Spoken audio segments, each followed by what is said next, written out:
Hello everyone. आज के video में मेंसुरेशन के फार्मूला डिस्कस करेंगे। तो चलिए देखते हैं। हमारे पास दो टाइप के फिगर्स होते हैं। कुछ फिगर्स को 2D फिगर्स कहा जाता है, कुछ फिगर्स को 3D फिगर्स कहा जाता है। 2D मीन्स 2 डायमेंशनल, जिनमें केवल 2 डायमेंशंस होती हैं। एक होती है एक्स एक्सिस और दूसरी होती है वाई एक्सिस। तो एक को हम एक्स एक्सिस पे दिखाते हैं, दूसरी को वाई एक्सिस पे दिखाते हैं। कुछ फिगर्स होते हैं जो 3D फिगर्स होते हैं, जिनमें 3 डायमेंशंस होती हैं। इसके लिए इनको हम 3 एक्सिस पे दिखाते हैं। इसके लिए पहला एक्सिस होता है एक्स एक्सिस, दूसरा एक्सिस वाई एक्सिस और तीसरा होता है जेड एक्सिस। इस तरीके से देखते हैं। पहला फिगर है रेक्टेंगल। रेक्टेंगल में 2 चीज़ें हम लोगों को पढ़नी है। नंबर 1 पे इसका परिमाप, जिसको इंग्लिश में पेरीमीटर कहते हैं।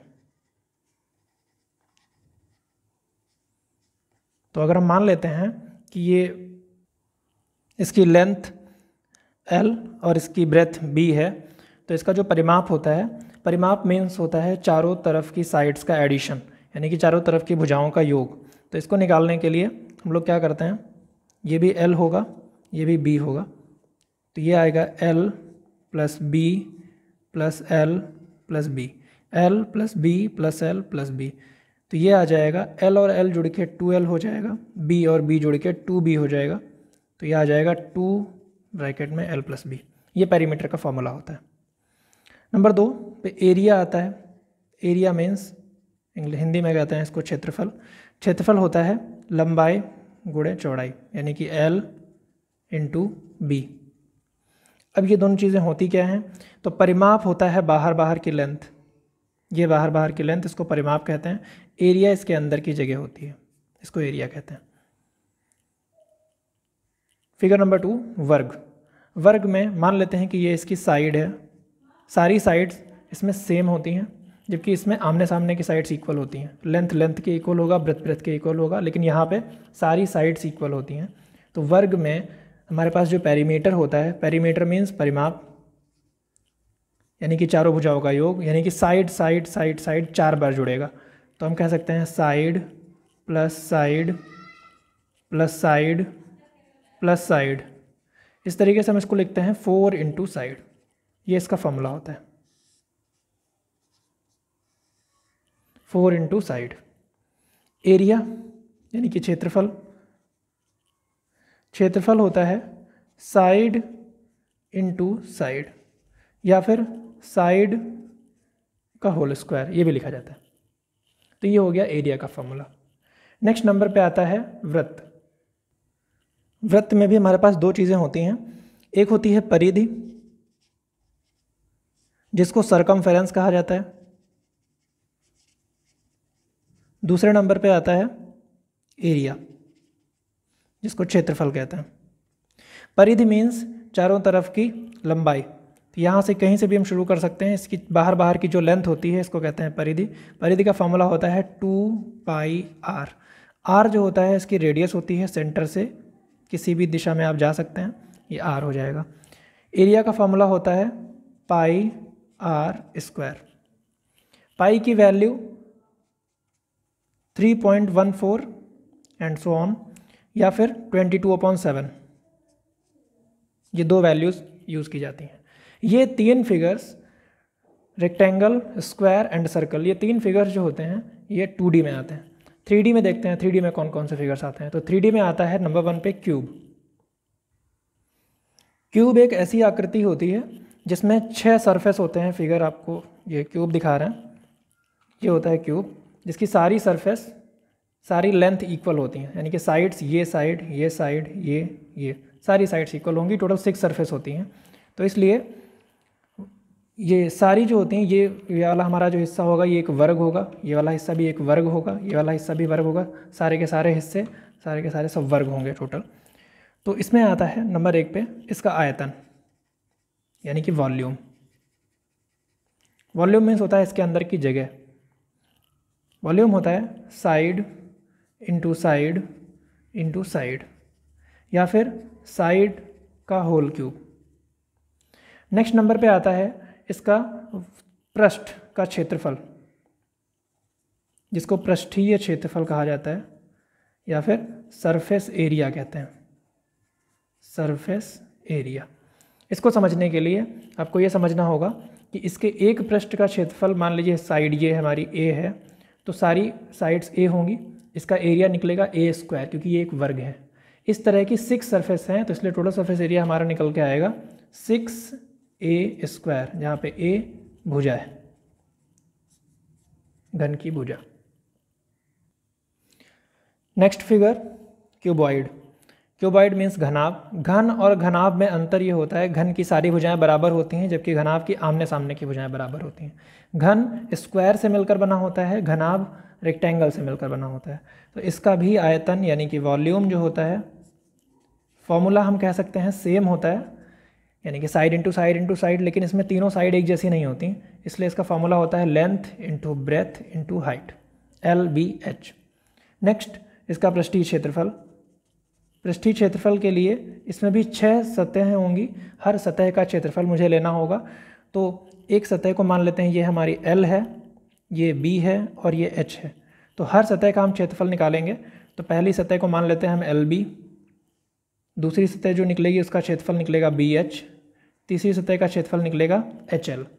लेकिन ये टोटल जो सतहें आएंगी टोटल 6 होंगी, यानी कि LB की टोटल 2 सतहें होंगी। जैसे इसको मान लेते हैं ये LB है, तो इसके नीचे वाला भी LB होगा, ये BH है, ये भी BH होगा, ये HL है, ये भी HL होगा।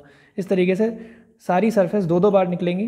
तो इसलिए इसका फॉर्मूला होता है 2 ब्रैकेट में LB + BH + HL, क्यूबॉइड का फॉर्मूला। नेक्स्ट फिगर में अगर देखें तो वो है बेलन यानी कि सिलेंडर। इसका आयतन होता है πr²h। πr²h को अब समझने के लिए ये समझना होगा कि आयतन क्या होता है। तो मान लेते हैं कि ये एक बेलन है हमारे पास, अभी आपको बेलन दिखाते हैं। मान लेते हैं ये एक बेलन है ऐसा, तो इसमें जो ये साइड की जो ये जगह होती है इसको कहते हैं कर्व्ड सरफेस एरिया। जो इसके अंदर का हिस्सा होता है इसे कहते हैं वॉल्यूम। और जब ये हिस्सा और ये हिस्सा तीनों मिला लिए जाते हैं तो इन्हें कहा जाता है टोटल सरफेस एरिया। तो इसके लिए वक्रपृष्ठ यानी कि साइड वाला जो होता है ये होता है 2πrh, आयतन होता है πr²h। संपूर्ण पृष्ठ के लिए हमें समझना होगा क्या क्या जुड़ेगा। तो सबसे पहले तो वक्रपृष्ठ जुड़ेगा साइड वाला, फिर ऊपर का वृत्त और नीचे का वृत्त। तो इसके लिए इसका फॉर्मूला निकलता है 2πrh तो जुड़ेगा ही, प्लस नीचे का वृत्त का क्षेत्रफल πr² होता है, ऊपर के वृत्त का क्षेत्रफल भी πr² होता है, इसलिए πr² टोटल 2 बार जुड़ेगा। तो हम कहेंगे कि 2πr² जुड़ रहा है। फॉर्मूला इसका निकालें तो 2πr कॉमन हो जाएगा, बच जाएगा h + r। ये इसका फॉर्मूला होता है। नेक्स्ट फिगर है शंकु यानी कि कोन। कोन के लिए ये इसकी त्रिज्या होती है, ऊंचाई हमेशा 90 डिग्री से नापी जाती है, इसलिए ये हाइट होती है। ये होती है इसकी तिर्यक ऊंचाई, जिसको स्लैंट हाइट कहा जाता है। आयतन, इसका आयतन होता है 1/3 πr²h। ये आप इजीली याद कर सकते हैं क्योंकि बेलन का आयतन और शंकु का आयतन लगभग एक जैसे होते हैं, केवल इसमें 1/3 होता है। वक्रपृष्ठ को देखें तो वक्रपृष्ठ में टोटल सरफेस एरिया, वक्रपृष्ठ मीन्स साइड का क्षेत्रफल, यानी कि अगर कोई शंकु है जिसमें नीचे के हिस्से को ना जोड़ें, केवल साइड के हिस्से को जोड़ें तो उसे कहेंगे वक्रपृष्ठ। इसका फॉर्मूला होता है πrl। संपूर्ण पृष्ठ में बाहर का क्षेत्रफल होगा प्लस नीचे का जो छूट गया था उसको भी हम जोड़ते हैं। तो इसके लिए इसमें πrl तो जुड़ेगा ही, प्लस नीचे जो वृत्त का क्षेत्रफल πr² होता है ये भी जुड़ेगा। इस तरीके से इसका फॉर्मूला निकलता है πr, कॉमन ले लेंगे तो बच जाएगा l + r। इसमें l निकालने का फॉर्मूला क्या होता है, तो अगर हम देखें तो ये हमारे पास एक समकोण त्रिभुज मिलता है हमको, जिसको हमने अलग फिगर बना लिया है। तो ये r है, ये h है। तो l निकालने का फॉर्मूला पाइथागोरस थ्योरम के अकॉर्डिंग निकालते हैं, l² = r² + h²। ये भी फॉर्मूला यूज़ होता है। नेक्स्ट फिगर है गोला। गोला और वृत्त दोनों अलग अलग फिगर्स होते हैं। कई लोगों को कन्फ्यूज़न रहता है कि गोला और वृत्त एक होते हैं, लेकिन ये दोनों अलग अलग होते हैं। इसको समझने के लिए आप समझ सकते हैं कि गोला 3D फिगर है जबकि वृत्त 2D फिगर है। एग्जाम्पल देके समझाएं तो वृत्त का एग्जाम्पल समझने के लिए आपको चूड़ी समझना होता है। चूड़ी गोल गोल होती है, लेकिन जो गोला का एग्जाम्पल अगर समझना है आपको तो आप गेंद को इमेजिन करिए। गेंद, इसमें आयतन होता है, लेकिन गोले में आयतन होता है, वृत्त में आयतन नहीं होता है। तो गोले का आयतन होता है 4/3 πr³। पृष्ठीय क्षेत्रफल यानी कि बाहर का क्षेत्रफल, तो अगर गेंद को इमेजिन करते हैं तो उसका बाहर का क्षेत्रफल आएगा 4πr²।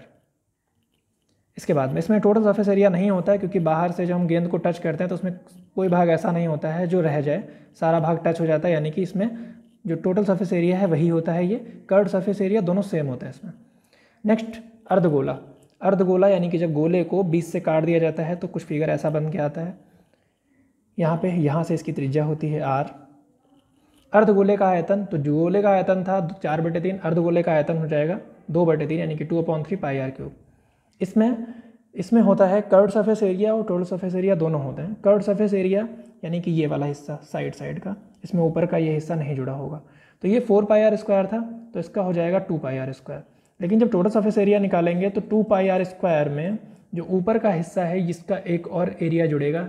यहाँ पे अगर हम कुछ लगाते हैं गोला जैसा, वृत्त जैसा, तो इसलिए पाई r स्क्वायर इसमें और जुड़ेगा इसके लिए, ये एरिया प्लस ये एरिया, तब जाके टोटल सरफेस एरिया निकलेगा। इसलिए टोटल सरफेस एरिया इसका होता है 3 पाई r स्क्वायर। ये मेंसुरेशन के फॉर्मूले थे।